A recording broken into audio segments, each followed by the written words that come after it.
Саламатсыздарбы, урматтуу телекөрүүчүлөр. Эфирде газ усус маек көрсөтүүсүнүн кезектеги чыгарылышы. Бүгүнкү көрсөтүүнүн мейманы Кыргыз Республикасынын эмгеги сиңирген дарыгер, медицина илимдеринин доктору, мамлекеттик жана коомдук ишмер Касиев Накен Касиевич болмокчу. Көрсөтүүбүзгө кош келипсиз. Рахмат. Агай, сиз быйыл ушул өмүрдүн 75-күзүн тосуп жатыптырсыз. Юбилейиңиз кут болсун. 75 өмүрдөгү бир белгилүү даталардан, бирок юбилей катарында белгилеген жокпуз. Бирок мындай сандарды, даталарды биздин иштеген жерлерде, мен азыр Славян университетинде иштейм. Ал жерде ошондой белгилүү даталарды конференция катарында өткөрөт.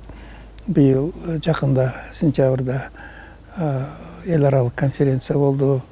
Ал конференцияга мен жакын көргөн жолдошторум, досторум келди. Россиядан келди, Госдумада мен жакын досум бар. Данияда тааныштарым бар эле, алар келди. Турциядан келди. Анан конференция онлайн режимде жакшы өттү. Андан тышкары иштеген жеримде кичине белгилешти. Анан эми азыр мындай даталарды юбилей кылып дүңкүлдөштүн эч кандай кажаты жок. Анан негизги биздин максатыбыз ошо биздин басып өткөн жолубузду кичине жаштар билсе, аларга бир биздин иштерибиз, элге журтка кандай кызмат кылсак ошолорго бир тарбия катарында болсо экен деген ой тилек менен. Анан мен азыр ошо жаштарга сабак берем, студенттерге. Алар менен дагы тыгыз байланышта болуп, алар менен дагы ошол конференцияга алар толугу менен катышып беришти. Анан ал жерге менин коллегаларым келди, кафедранын жетекчилери келди. Ушундай жакшы конференция болду, ойдокудай жакшы конференция болду. Сиз ушул өмүр жолуңузда 50ден ашык илимий эмгектерди жазып, анын ичинен 2 монографияны, 3 китепти жарыкка чыгарыптырсыз. Анан элим изилдөө багытында да ишиңизди улантып атасыз да. Илим деген өзү баягы ийне менен кудук каскандай абдан иштеген сайын кызыгып, бунун учугу улана берет экен. Анан бул абдан кызык экен, айрыкча жаштар менен иштеген, анан илимге бир алектенип алгандай андан чыкпай калат экенсиз. Ошондуктан ошол иштердин үчүндө иштеп атам. Азыр өзүмдүн 5 аспирантым бар. Өзүм жана ЖИС советтин төрагасымын. Жылга бир 2-3 диссертация жакталат. Бул тармакта абдан кызыктуу жана мен ойлойм керектүү тармак деп ошону мен алектенип атам. Сиз ошол көп жыл бою ушу мамлекеттик башкаруу кызматтарын аркаладыңыз, дарыгерлик кесипти аркаладыңыз дегендей. Сиздин жүрөгүңүзгө кайсынысы жакыныраак? Эми мен өзүм ар бир адам өзүнүн кесибинин баласы да. Мен дарыгер болуп баштагам.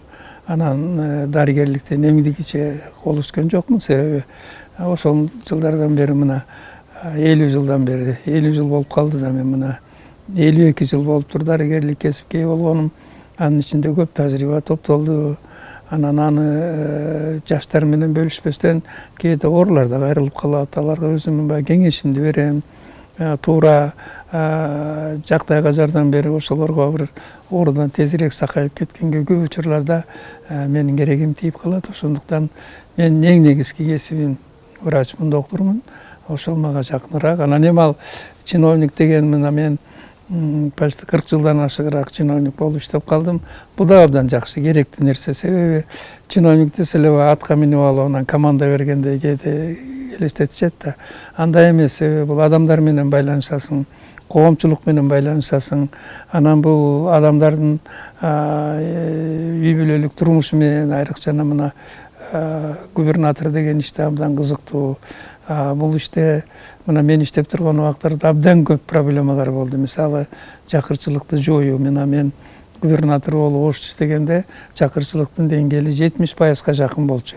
Анан эң негизги максатыбыз ал убакта ошол союздан кийин талкаланып калган экономикабыздын айласын таппай турган убакта ошол чакырчылыкты кандай жоебуз, элге кандай ишкерликти беребиз, аларга кредиттерди кандай тартабыз, анан жанагы чыгарып аткан чийки заттарын кайрадан кандай иштеттиребиз. Мына ушулар менен алектенип 5 жыл иштедим. Бул абдан кызыктуу жана керектүү. Анан 9 жыл министр болуп, 2 жыл зам болдум, орун басары. Бул дагы эми ошол союздан кийинки эң оор убакыт эле. Ал убакта 2 проблема болгон. Же саламаттык сактоону менчиктикке берип сатыш керек эле. Себеби бюджеттин акыбалы начар, дүң продукциябыз 3 эсе кыскарып кеткен.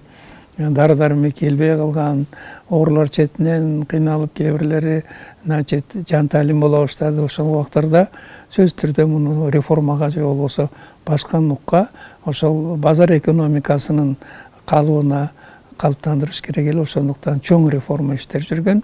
Ошол 9 жылдын ичинде бу да мен мындай оюмча эң керектүү жана эң талуулуу маселе эле. Муну менен да алектендим. Ал эми госсекретарь деген ишем бул өзүңүз билесиз, бул президенттен кийинки эле саясий иш. Мында дагы абдан кызыктуу. Себеби эгер Америкада госсекретарь ал тышкы иштер менен алектенсе, Кыргызстанда госсекретарь маданиятты, саламаттык сактоону, элге билим берүүнү, айрыкча жазуучулар менен, театр кызматкерлери менен иштештик. Бу дагы кызыктуу. Ошондуктан турмушумдун мен баскан жолум өтө, мен ойлойм, кызыктуу болду го деп мен өзүм сезем да, ошого канааттанам. Ааламга жол ошо айылдан башталат дейт. Анан сиздин ушу балалык мезгилиңизге кайрылсак, Балалыгыбыз чында айрыкча мынакей бул 60-жылдарга чейин оор эле өттү чында. Эми эле биз ушул Ат Баш районунун шарты өтө оор. Атам улуу атам экендик согуштун катышуучусу болчу. Мен 8 баланын улуусумун. Анан ал киши мугалимдин ал убакта айлыгын өзүңүз билесиз. Анан 8 баланы чоңойтуш, аларды тарбиялаш. Анан ал кишинин эң мыкты сапаты ушул кайраткерлик менен балдарын билим алсын деп баарыбызды жогорку билимге жеткизди. Анан ошону кандай болсо да каражат менен ал убакта мен стипендия алып окудум. Анан стипендия алыш үчүн ал убакта 4 менен 5 менен гана окуганга биз стипендия берчү. 3 болсо стипендия автоматически жокко чыкчу.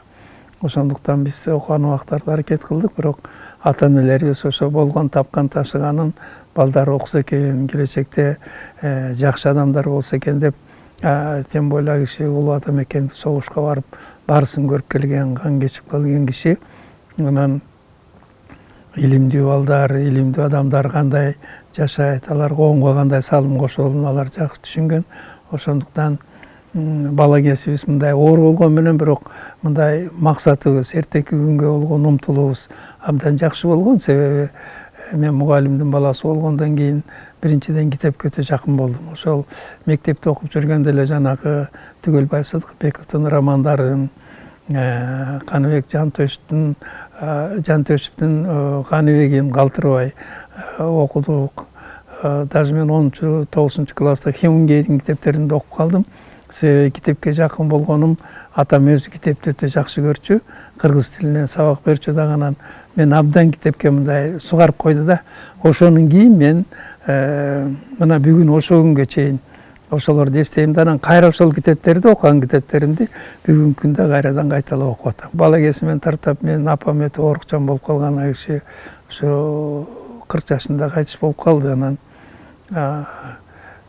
такай врачтарды чакырып келгенге, анан медсестралар келип укол кылганда кичине жеңилдеп калчу да ооруганы. Анан менин көзүм алар ушул пайгамбардай эле көрүнчү да, чынында күнүндөбү түнүндөбү ал киши кыйналганда чуркап барып ошол айылда Кумуру деген бир медсестра эжеке бар эле, татар киши. Ошол эжеке мага перидей эле көрүнчү чынында. Түнү болобу күнү болобу барсам ошо халатын кийип алып, кыштын күнүбү жайдын күнү кайрыл убакта ал киши чуркап келчү да. Анан уколдорун кылганда эле апам жаны себеп алып эле эс ала түшчү.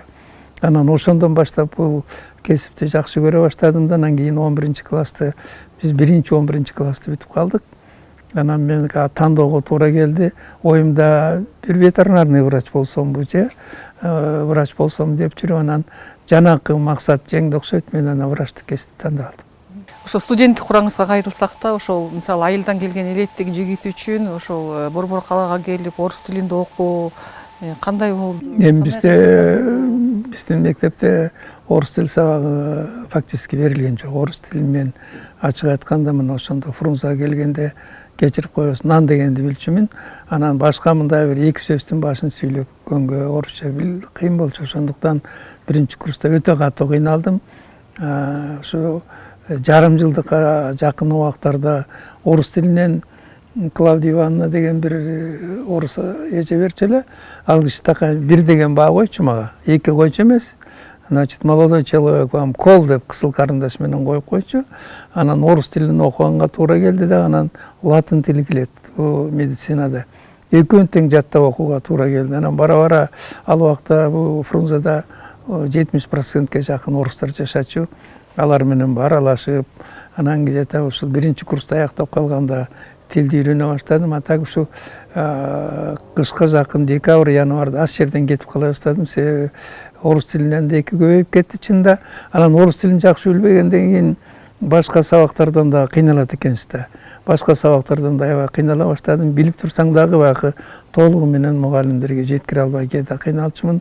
Ошондуктан эми азыркы убактарда тил жагынан Кудайга шүгүр, ар бир мектепте орус тили бар.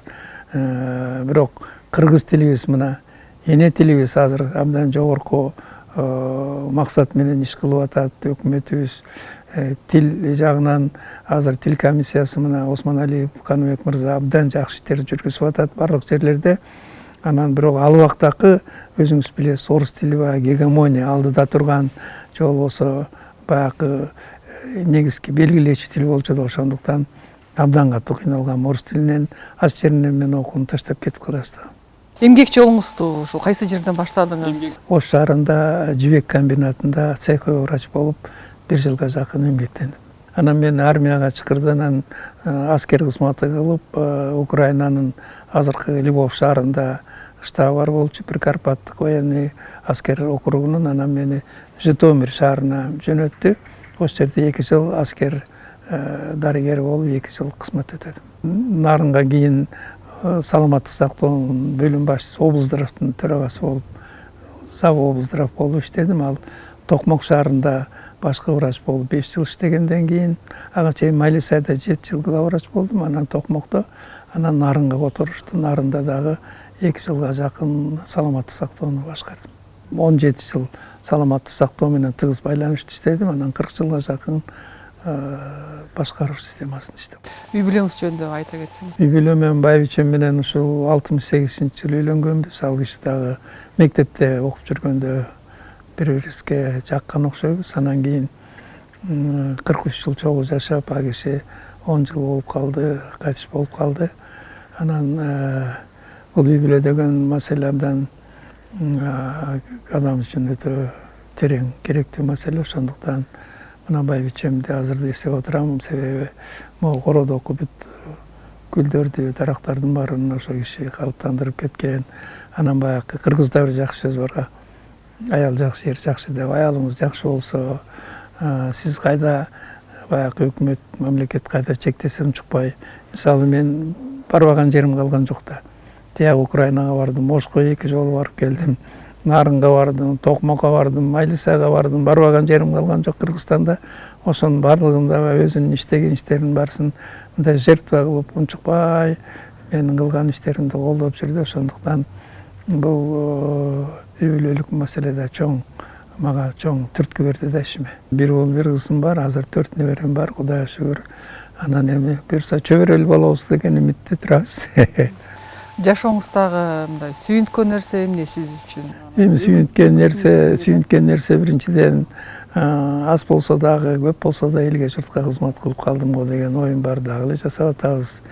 Мүмкүнчүлүк болсо муну улантабыз. Сүйүнткөнү бул кесип, айрыкча дарыгерлик кесип өтө керектүү кесип, өзүңүз билесиз. Тарыхта деле адам баласы болуп жаралгандан кийин биринчи ушул адам мергенчилик, анан дарыгерлик кесипке ээ болгон да.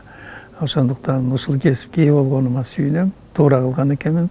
Себеби мунун эң башкы принциби, значит, адамга жамандык кылба дейт. Гиппократтын сөзү бар да, бир үйгө киргенден кийин жакшылык менен кирем, жакшылык менен чыгам. Бул кесип ошондуктан менин абдан сүйүктүү кесибим. Ошонун ээ болгонуна мен өтө топок кылам. Анан өкүнгөнүм эртерээк байбичемдин өтүп кеткени, өкүнгөнүм кээде саясат таргандай өйдөлдүйлөр болот, саясатта пластыктар болот.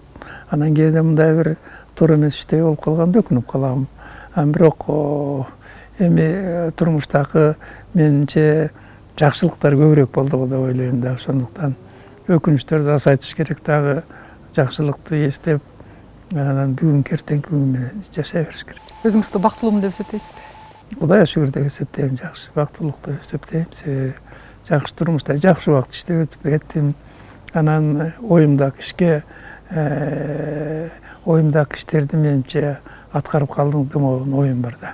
Ийгиликти жетиш үчүн адамдар кандай, ийгиликти багынтыш үчүн кандай кеңеш айтасыз? Күнүгө эмгектениш керек. Жашсыңбы, карысыңбы, адамдан Алла Таала ошол эмгек үчүн жараткан, ошондуктан тынымсыз эмгектенdiң. Анан экинчиден 2-3 принцип бар. Биринчиден адамга жамандык кылбаштын аракетин кылыш керек. Ал жакшылык менен кайтпайт эч убакта. Мен чоң атам бир жакшы бир 2 сөз айтып калчу эле, балам, калп айтпагының, бирөөгө жамандык кылбагының, анан ууру кылба деп айтчу да. Бул өчө простой сөз, жөнөкөй сөз, бирок ошол принциптерди жашап сактап жашап өтсөң деле адамга чоң ийгиликтерди алып келе турган эң жөнөкөй философиялык принцип экен. Жашоодо бир көп эле ош кыш окуялар болду да, мисалы ушул күнгө чейин жакшысы да болду, жаманы да болду дегендейчи. Анан ошол окуялардын ичинен бир эсиңизден кетпеген, бир же болбосо бир сабак боло турган бир нерсени айтып бере аласызбы? Ошто губернатор болуп иштеп турганда Аксыда бир жаман иштер болуп 6-7 киши каза болуп калбады. Ошол убакта аксылыктар жалал абадка келип, ал жерден губернатор кабыл албай койгондо анан Ошко келди да. Ошко келгенде мен аларды Ош шаарына киргизбей сүйлөшүп, аларды ынандырып, анан ошолорду токтотуп, андан кийин анан президент менен макулдашып ошолордун суроо талабын чечип бергенде чынында. Мына ушул менин жүрөгүмдө бүгүнкү күнгө чейин. Себеби эгер ошол маселе чечилбесе, ал өрттөй болуп, мисалы мынакей 90-жылдарда мен ошондо саламаттык сактоонун министри элем, Оштогу кайгылуу окуя. Ошол жылдары кайталап кетишине ас эле калган болчу да. Анан ошол маселелерди чечип, кандай болсо да президент макул болуп, ошол убакта өзүңүз билесиз, Бекназаровду камап атканда. Бекназаровду анан ошо түрмөдөн чыгарып, анан элди тынчтандырып, кайра айылына жеткиргеним ошондо аябай коңгам да. Ошол сиз өзүңүз айткандай жанагы мамлекеттеги 2 киши болсо, анын бири катары бир кызматтарды жетектеп турдуңуз. Анан ошол учурларда, мисалы баягы мезгил өткөндөн кийин бир оюңузга келген учур болобу? Бул ишти балким мындай кылып койсом болмок беле же деген бир көп эле маселе болот. Ошолордун олуттууларын бир ойлонуп калган учурларыңыз барбы, мисалы? Эми олуттуулар, конечно, сөз. Ал тем более 40 жылдын ичинде ар кандай бутакта иштедим да. Анан эми ал госсекретарь болуп турганда ишкенде, мындайда госсекретарь болуп иштеп турганда баягы ээлеп турган кызматыңыз чоң, бирок аткаруу маселесине келгенде же болбосо ошону ишке ашырып турган келгенде, биринчиден президенттин колунда указ, экинчиден премьер-министрдин колунда токтом. Госсекретарь болсо мындай кичине аморфныйраак иш да, бирок оюңду айтып, оюңду ынандырышка, анан айрыкча элге чыгып, коомчулук менен байланышка абдан ыңгайлуу жакшы да. Мына ошол ягынан, конечно, бир топ убакта өкүнүп калган убактарым да болгон, бирок сүйүнгөн убактарым болгон. Баягы азыр да илим менен иштеп атасыз, жумуштасыз, бирок баягы чарчаган учурларыңызда кандай эс аласыз? Эми мен жаш кезде бир эле чоң хоббим бар болчу, бул охота болчу. Мен мисалы бир да курортко, санаторийге барган жокмун. Мен отпуск алганда жаратылышка барчумун, Аксайга барчумун, Арпага барчумун, жаңы жер деген жайлоолор бар. Анан мен ат минип жерлерди кыдырганды жакшы көрөм. Анан могу спортивный охота дейт, аны менен алектенчүмүн. Эми азыр жашым өтүп калгандан кийин китеп окуганды жакшы көрөм. Тажикстан менен чек араны аныктоодо боюнча жанагындай талаш тартышка жөнгө салууда бир ошол чек арада кызматында ошол жакта иштедим деп атасыз. Ошо деги эле ошол сиздин көз карашыңызда кандай болот? Мына азыр Азербайжан менен Армениянын ортосуна Евросоюз өздөрүнүн оондун эксперттерин жөнөтө турган болду 2 айга. Алар дагы согушуп атпайбы, өзүңүз билесиз. Именно ушу чек ара маселе боюнча. Эгер айла кетип, эгер мүмкүнчүлүк болбой, бул маселе жанкында эле болуп туруп алсанда, оонго сөзсүз түрдө кайрылыш керек да, алардын эксперттерин чакырып туруп, муну чечишке аракет кылыш керек. Себеби минтип отурсак, бейкүнөө адамдар жапа тарта берет да. Бизге убакыт бөлүп маек курганыңызга чоң рахмат. Ишиңизде ийгилик болсун. Элибиз аман эсен болсун, тынччылык болсун, өнүксүн, өссүн. улуу тоолуктарга, теңир тоолуктарга чоң салам. Урматтуу телекөрүүчүлөр, сиздер галстуксуз маек көрсөтүүсүнүн кезектеги чыгарылышына ортоктош болдуңуздар. Бүгүнкү көрсөтүүнүн мейманы мамлекеттик жана коомдук ишмер, медицина илимдеринин доктору, Кыргыз Республикасынын эмгеги сиңирген дарыгер Касиев Накен Касиевич болду. Кайрадан эфир аркылуу көрүшкөнчө сак саламатта калыңыздар.